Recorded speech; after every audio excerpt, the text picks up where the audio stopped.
Teisha Bader with Shalom TV's News Update. The headline news of the day, of course, is the victory of a member of the Muslim Brotherhood, Mohammed al-Morsi, winning election as the new president of Egypt. At one of the world's leading think tanks on the Middle East, the Washington Institute for Near East Policy, Executive Director Robert Satloff called Morsi's election a watershed moment that underscores a shift from the threat of violent Islamist extremism to a new, more complex challenge posed by the empowerment of a currently nonviolent but no less ambitious form of Islamist radicalism. As to how Morsi's election may impact Israeli-Egyptian relations, Satloff is concerned that more violent Islamists in the Sinai will push Morsi toward confrontation with Israel. At the same time, Satloff believes that the White House is likely relieved at Morsi's victory, hoping the election will avert a domestic Egyptian crisis for now.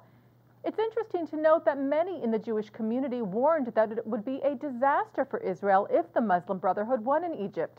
Yet thus far, no major Jewish voices in America have made any similar comments now that Morsi has been elected, despite the fact that the new Egyptian president had previously declared his support for Hamas and the priority of battling Israel on some level.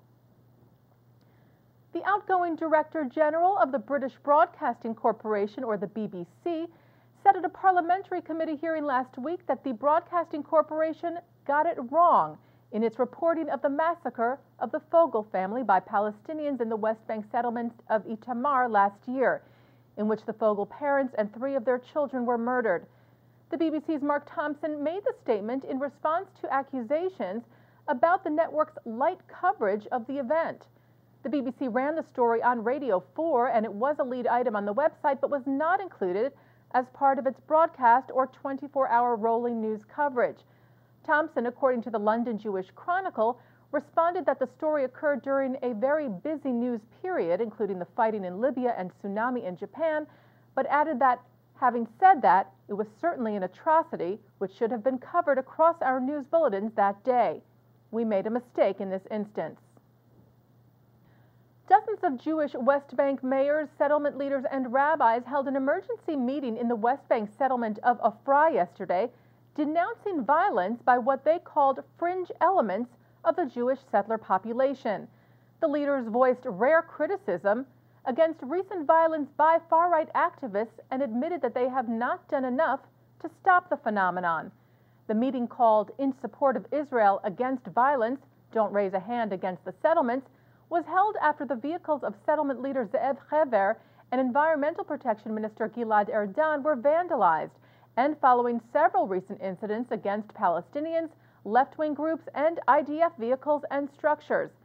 Dani Dayan, who serves as the council chairman of Yesha, the umbrella organization of municipal councils of Jewish settlements in the West Bank, stated at the meeting that violence has become a matter of course. According to Israel Radio, Dayan said, "The number one danger to Jewish settlement is not Obama, Bibi, meaning Netanyahu, or Barak. It is acts of violence, and the silence ends today." Defense Minister Ehud Barak and the Director General of his office, Ehud Shani, decided yesterday that the developers of Israel's anti-missile system, the Iron Dome, will receive this year's Israel's Defense Prize. 8 engineers and scientists will share the award, which has been given annually since 1958, in recognition of technological breakthroughs. The Iron Dome is the first and only operational rocket defense system that can target and intercept short-range rockets. It was introduced into the IDF last year and has intercepted over 100 rockets since then, including during recent rounds of rocket attacks against Israel from Gaza over the last week. The U.S. Senate passed the Farm Bill late last week, giving price support and crop insurance programs to farmers and food assistance to low-income families. However, the bill did not include full funding for the Supplemental Nutrition Assistance Program, or SNAP, which provides food stamps.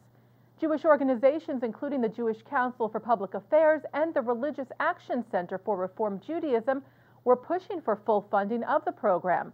Earlier last week, an amendment sponsored by New York Senator Kirsten Gillibrand that would have restored $4.5 billion to the SNAP program was defeated. Director of the Religious Action Center, Rabbi David Saperstein, said in a press statement that the rejection of the amendment is deeply disturbing and does not reflect our highest values as a nation, further saying that SNAP makes a crucial difference for millions of Americans, all of whom need the helping hand of government to help them lead the lives they seek to live.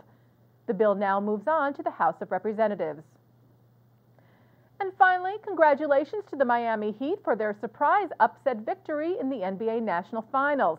The Heat is owned by Israeli-American Jewish businessman Mickey Arison. Arison also serves as CEO of Carnival Cruise Lines. His father, Ted Arison, is co-founder of Carnival. And that's Shalom TV's News Update.